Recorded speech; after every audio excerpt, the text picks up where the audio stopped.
Hey everybody, welcome to Living in St. Paul. I'm Todd Stalker with eXp Realty here in the Twin Cities area. And today we're going to be talking about some wonderful things about the St. Paul, actually the Minneapolis-St. Paul geography. So here we go.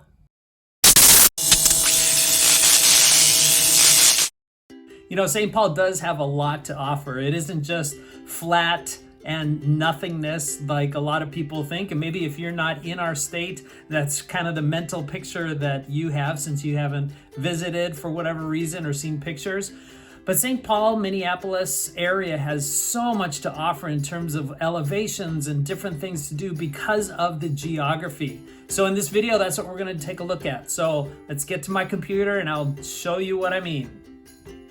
Well, hello everybody. Okay, now we're at my computer here, and I'm just going to do a real quick Google Maps talk about Minnesota and the Twin Cities and St. Paul. So here we are, United States, and this again is for people who don't even know where Minnesota is. Maybe you're moving here, and I'd love to show you around if you get into town. So I'm going to zoom in. There's Minnesota. One thing about where we're located is it's very easy access to some really key cities. It's only about a 5.5 hour drive down to Chicago. St. Louis is close, a little bit longer. It's a full day drive. Omaha's in here too.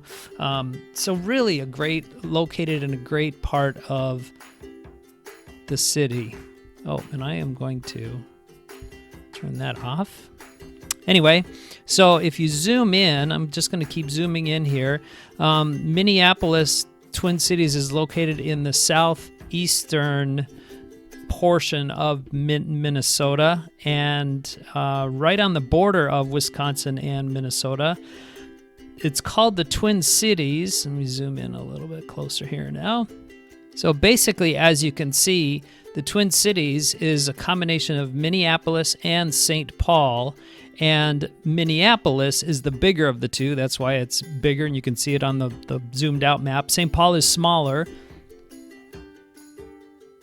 Although St. Paul is the capital of Minneapolis, with the Capitol building being located just north of downtown a little bit, and I'll do another video on some of those aspects of the Capitol. But St. Paul, as you can see, is right situated on a river, as is Minneapolis. In fact, the Twin Cities, as they're called, is split in half by the Mississippi River. So you can see the Mississippi River comes right here, kind of curves up and around and down this way. And what's really cool, if you ever get a chance to come down to here to Hastings, actually it's more toward, in fact, let me just zoom in on that a little bit. Right at Prescott right here. This is all beautiful boating and fishing. It's just absolutely gorgeous. But right here where the Mississippi River comes down in here and meets at the town of Prescott in Wisconsin, meets the other main river that we have access to, which is the St. Croix. Right here, there's this line that is created because the Mississippi River is pretty muddy and mucky, but the St. Croix is one of the clearest and cleanest rivers in the United States. And so when the two of the rivers meet, there's an actual physical line that you can see between the dirt of the Mississippi and the clean of the St. Croix. A lot of great boating and, like I said, boating and fishing. So that's down there, but that's how the cities are split in half. St. Paul, again, with the geography, this whole area is just filled not only just with these cool key rivers, but as you can see by all the blue, there's tons of lakes as well that you can boat on and just have a wonderful time with your family and spend a whole day on these rivers or on these lakes. A couple of key ones over here is Lake Minnetonka and surrounding lakes. These lakes right in here, let me zoom in on those. We spend a lot of time over here because there's this beautiful bandshell on Lake Harriet right there. And then this lake used to be called Lake Calhoun. It recently was changed to Betamacaska. I'm not sure if I said that right because it's new. But this whole area, there's a lot of walking paths and boating opportunities all in through this area. And then another key lake is over here on the St. Paul side. Where is it? There it is. White Bear Lake. Vadnais Lake is really cool too. But White Bear Lake is absolutely stunning and beautiful, and you could spend a lot of time there. And what's really interesting, I've talked to some people who asked me about, what is there to do or what's the geography like? And yeah, there are a lot of cornfields. There's a lot of flatness in the Twin Cities and in St. Paul area, but there's also a lot of varied geography. Like I said, down as you're getting toward Hastings, Cottage Grove, Hastings area, it gets more hilly. In fact, down through Prescott, this drive Prescott down over into Wisconsin to River Falls, there's a lot of hills, and they're not necessarily mountains as you see like in Colorado, but boy, oh boy, they are absolutely beautiful. It's a beautiful territory. In fact, one of the surprises when we first moved here, we moved into right here, Woodbury. If you go just over here, there's Afton State Park in Minnesota, on the Minnesota side, right in Afton. And where am I looking here? Bailey Road. Yeah, right in here, there is a skiing place. But what's weird is you don't go, like in Colorado, when you go skiing, you drive up to the base of a mountain, take the lift up, and then you ski down the mountain. Here, you drive down, you come at the top, and you drive down into the valley that is right next to the Minnesota River. Oh, here it is, Afton, Alps, yeah. And so you drive down, and you actually take the ski lift from the base all the way up to ground level, and then you ski down into the valley.